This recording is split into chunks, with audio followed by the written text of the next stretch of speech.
Your arrest made headlines around the world, but you'll probably understand for some of my listeners here in the UK, they need a slight update of where we find ourselves. Can you just go into a little bit more detail, Mr. Khan, of the circumstances of your arrest last month?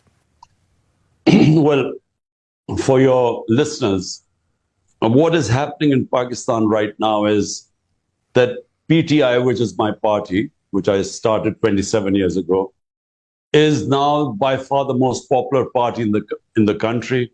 Out of the 37 by-elections in the last few months, we won 30 of them. And all the opinion polls say that we are way ahead of all the other parties. So unfortunately, what has happened is that the military establishment, which the previous army chief removed me from government, and he claimed it later on, he openly claimed it, that it was he who removed me. Since then, there is a sort of, even when the new army chief came, they have decided that whatever happens, I cannot come back into power. So in order to stop me from coming to power, what they have done is they have had various cases, almost 150 cases on me in the last few months to somehow get me disqualified. And then a lot of cases on my senior leadership. But what happened on that fateful day on 9th of May was that I was on bail.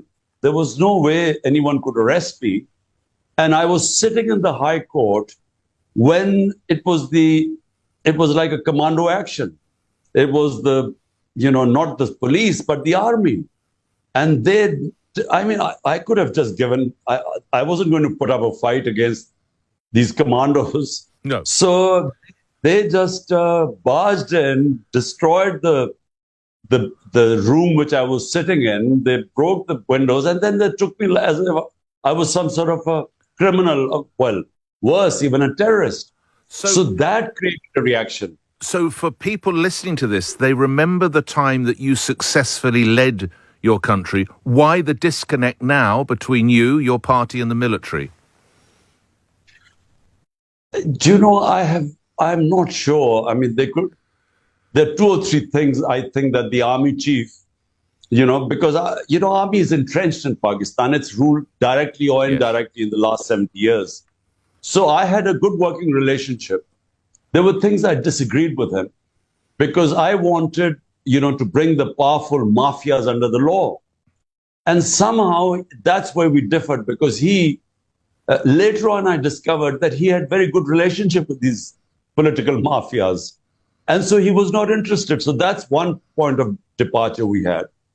And then there were certain foreign policy issues, which was none of his business, because I was the elected prime minister, and foreign policy in consultation with the Foreign Office was my jurisdiction. And so somehow he disagreed with some of my foreign policy decisions, and he decided to change horses.